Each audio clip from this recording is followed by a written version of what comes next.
अपने पसंदीदा शो के फुल एपिसोड देखने के लिए अभी डाउनलोड करें दंगल प्ले ऐप। है मेरे हमसफर।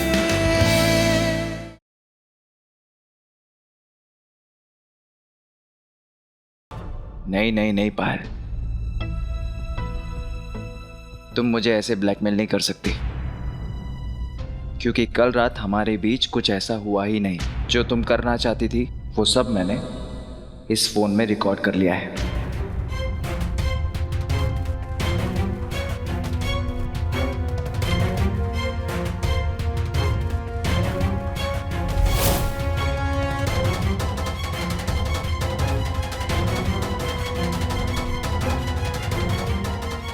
तुम्हें क्या लगा मैं तुम्हारे जाल में फंस गया? ये है तुम्हारा सच पायल, और ये सच विधि भी देख चुकी है। उसे मुझ पे विश्वास था, है और हमेशा रहेगा। और रही बात तुम्हारी, तो अब तुम्हारा क्या?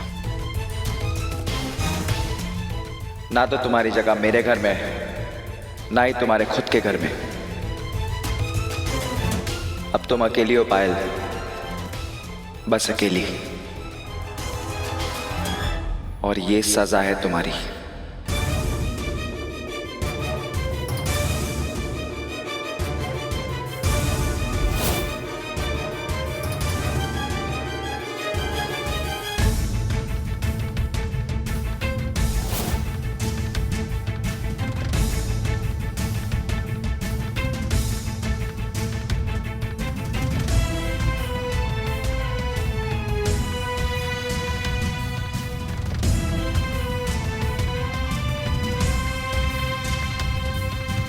फिर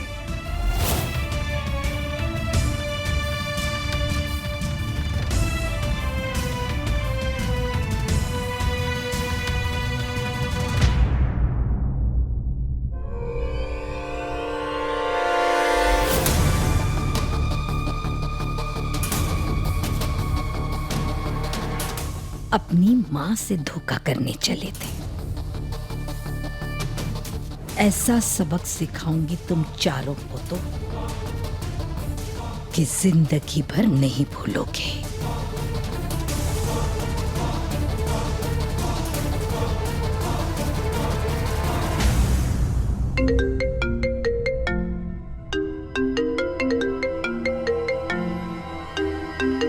पायल, हेलो हेलो आंटी जी, आपने सही कहा था। दीदो और बेटे ने मिलकर मेरे साथ खेल खेला है।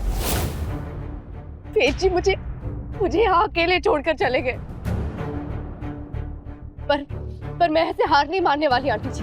जो मेरा है वो मैं वापस लेकर रहूंगी, चाहे कुछ भी हो जाए। एक आप ही जिन्होंने कभी मेरा साथ नहीं छोड़ा। जब अपनों ने मुझे पराया किया तो आपने मुझे अपनाया। अगर आपने मुझे नहीं बताया होता कि मेरी खुद की दीदों ने मेरा अपहरण करवाया, तो मेरे अंदर उनके खिलाफ लड़ने की ताकत कभी नहीं आती। मैं अपने हक के लिए कभी आवाज नहीं उठा पाती। पर बस आंटी जी, अब बहुत हो गया। मैंने सोच लिया है, मैं दीदों को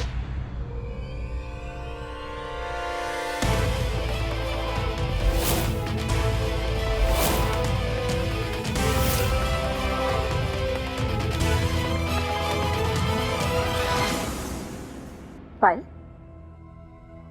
हेलो पायल। पायल ने फोन क्यों काट दिया?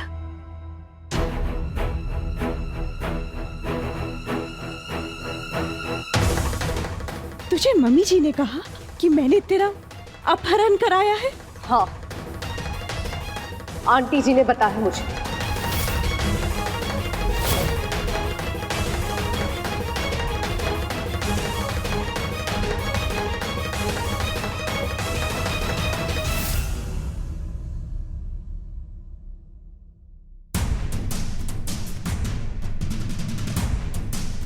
और तूने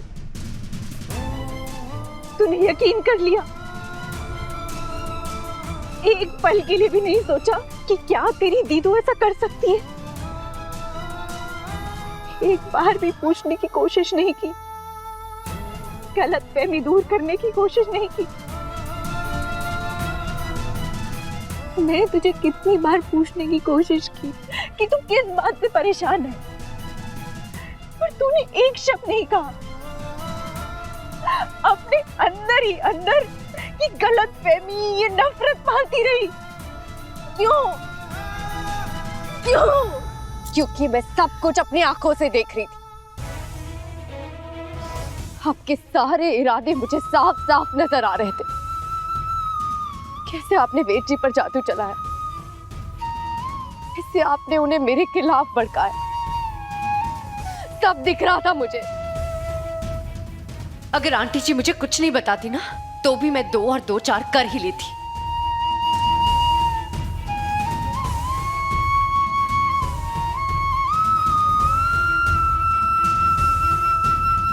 जानती है तो मुझे दीदो क्यों बुलाती है? जब तूने बोलना शुरू किया था ना, तो तेरे पहले शब्द ना माँ थे ना बाबा। तूने दीदो कहा था और माँ मुझे कहती थी कि ये बिटिया तो भगवान ने तेरे लिए भेजी है।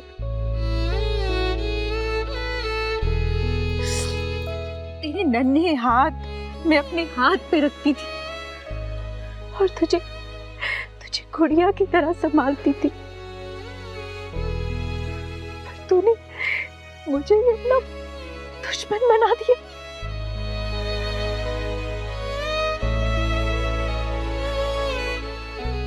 लोगों ने मेरे लंगड़ेपन का मजाक उड़ाया, पर मैंने कभी फिक्र नहीं की।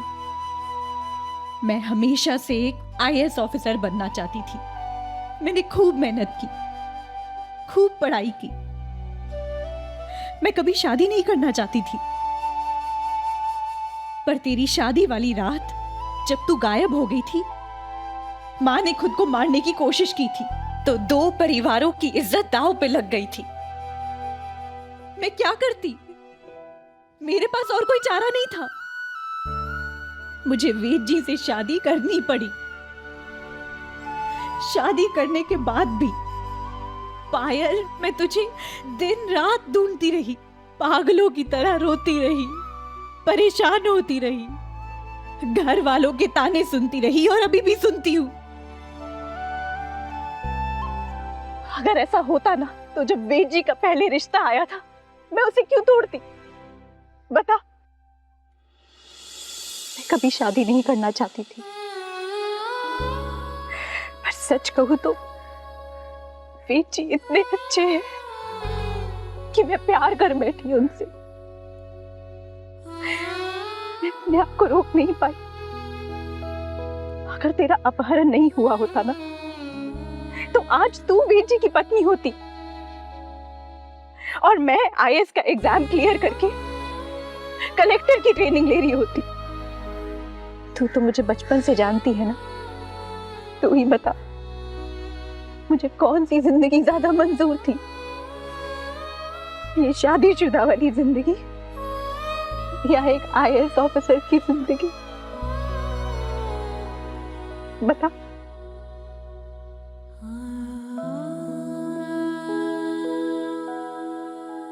तुम्हारी दीदो बहुत चालाक है। अपना भोला भाला बेचारा चेहरा दिखा के किसी को भी लच्छेदार बातों में लपेट लेती है और अपनी तरफ कर लेती है। अपना ये इमोशनल ड्रामा ना आप किसी और के सामने करना। अब मैं आपके नाटक में नहीं फंसने वाली। आज भले ही आप जीत गई, पर बहुत जल्दी वेद जी मेरे पास आओगे। वो मेरे थे और मैं उन्हें वापस लेकर आऊंगी। आप बस देखती जाइए कैसे मैं ये बाजी अपनी तरफ वापस पलटती हूँ। देखते जाइए आप।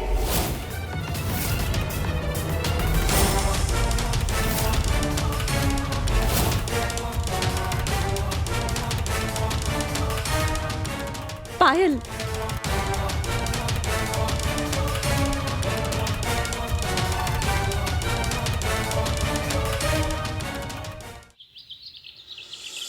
बन्ना रे बाग में झूला घाल्या, बन्ना रे बाग में झूला घाल्या, बुआ दीदी दादी चली गई, थानेदारनी चली गई। बुआ दीदी चली गई? अरे दिव्या, वो क्या बहन, माँ के कितनी भी उड़ाओ गुड़ के पास वापस आ ही जावे। ये देखो फिर से आ गई। अब तुम्हारे को लागे इस बार ना वो स्प्रे मारना ही पड़ेगा, बाकी से सियाने हो। अरे भाभी, उसकी कोई जरूरत नहीं पड़ेगी। अब इसकी हिमायती बुआ दीदी तो यहाँ से चली गई और इसकी तारीफ करने वाला भी कोई नहीं है।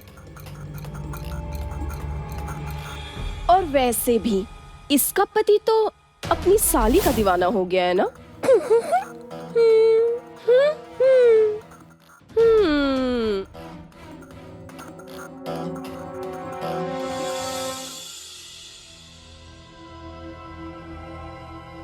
भाई साहब, जी भाभी साहब। बुआ दीदी चली गई? मैंने सब ठाए भाभी साहब। आप इसलिए दुखी है ना कि बुआ दीदी साहब को बिना बताए चली गई। भाभी साहब बात ये है कि ना उनके छोटे बेटे का ना एक्सीडेंट हो गया, क्या? इसलिए उन्हें जल्दी में जाना पड़ा बीकानेर। हाँ, उन्होंने ना आपके लिए चिट्ठी दी है।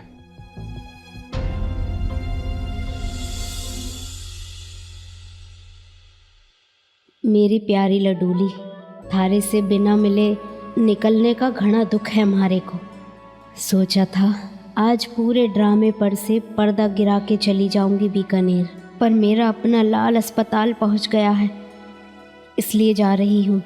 थारे से बस एक बात कहूँगी, प्यार से बड़ी ताकत को नहीं, और थारे अंदर सबके लिए इतना प्यार भरा है कि हमारे लिए तो तू दुनिया की सबसे ताकतवर इंसान है। बस ऐसे ही प्यार बांटते रहना।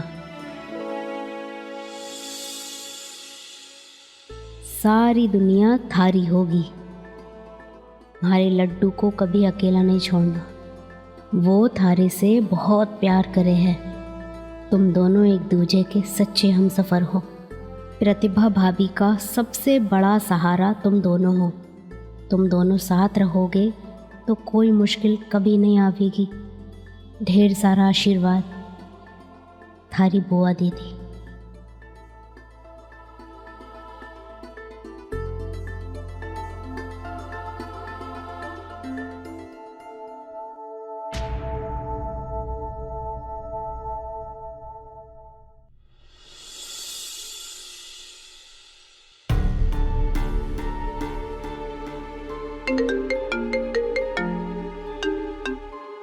हेलो पायल, अरे कहाँ हो तुम? तुमने अचानक फोन क्यों काट दिया था? मैं कितनी परेशान हो गई थी। मैंने सोचा कि तुम उस विधि के जाल में फंस गई होगी।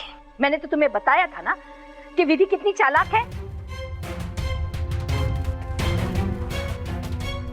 हेलो पायल,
ऐसी क्या गलती हो गई मुझसे मम्मी जी? मैंने तो कभी अपनी माँ में, आप में कोई फर्क नहीं किया। आपको सिर्फ सम्मान दिया। फिर आपने मेरे साथ ऐसा क्यों किया? मेरी ही बहन को मेरे खिलाफ भड़का दिया।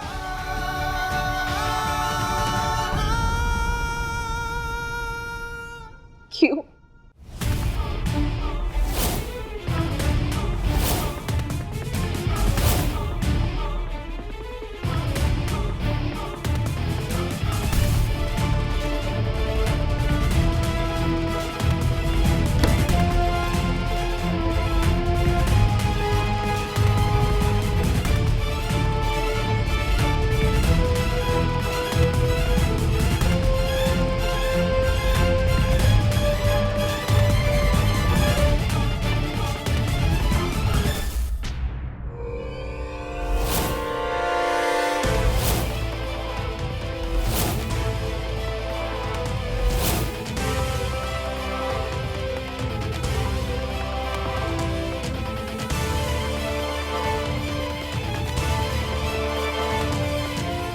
इसे पहचानती हो?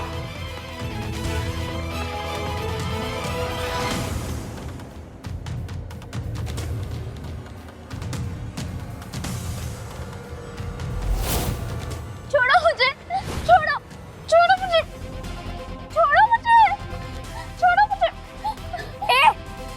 कौन है तुम? छोड़ो मेरे दोस्त को। दीदी मुझे बचाओ, ये लड़का मेरे साथ जबरदस्ती कर रहा है।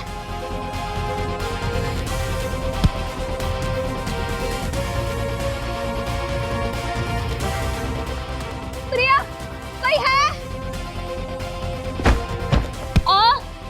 प्रिया,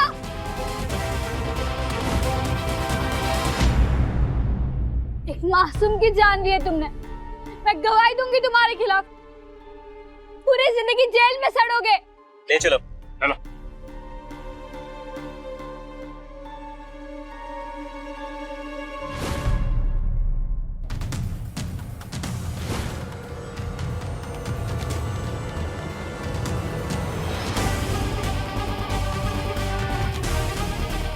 चल। सोहम, कुछ याद आया? शायद सोहम नाम था इसका।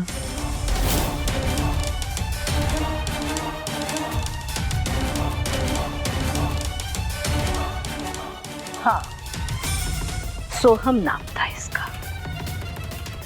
सोहम कोठारी। कोठारी?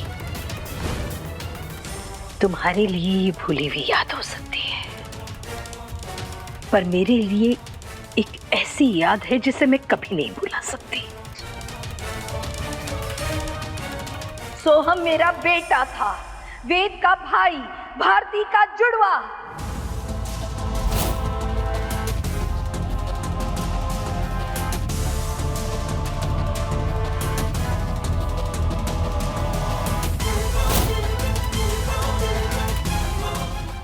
जिसकी जिंदगी तुम्हारी वजह से बर्बाद हो गई।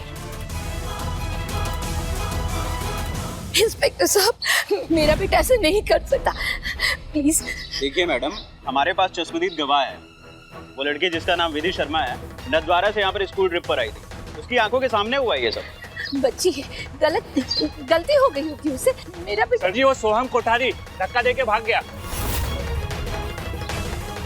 अब बताइए, आप बोल रही थी आपका बेटा बेकसूर है। अगर उसने कुछ किया ही नहीं है तो फिर यहाँ से भागने की जरूरत क्या थी? मतलब विधि शर्मा की गवाही एकदम सही है।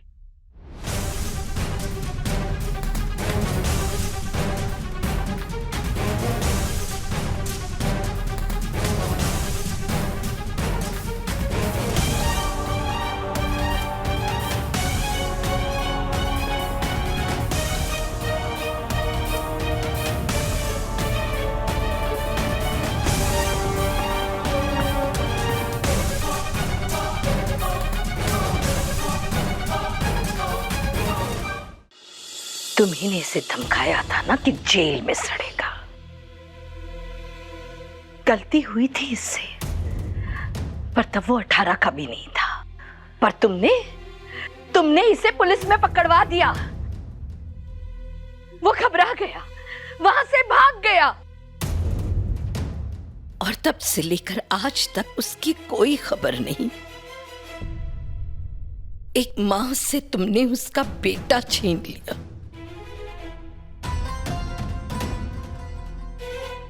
मैंने वही किया मम्मी जी, जो मुझे उस समय पे ठीक लगा। सोहम की वजह से किसी की जान चली गई थी मम्मी जी। सोहम उस लड़की के साथ जबरदस्ती करने की कोशिश कर रहा था। गलती हुई थी उससे, पर उस लड़की की मौत ना एक एक्सीडेंट थी। अगर तुमने उसे डराया ना होता ना, तो शायद वो सुधर सकता था, एक अच्छी जिंदगी जी सकता था। पर ऐसा नहीं हुआ। एक गलती की कितनी भारी कीमत चुकानी पड़ी मेरे बेटे को, मेरे परिवार को, सब कुछ बिखर गया। सोहम के जाने के बाद भारती की तबीयत इतनी बिगड़ गई कि डॉक्टरों को यहाँ तक कहना पड़ा कि आज के बाद इस घर में सोहम का जिक्र भी नहीं होगा। मैं अपने बेटे को हमेशा याद करती थी, पर चुप चुप कर।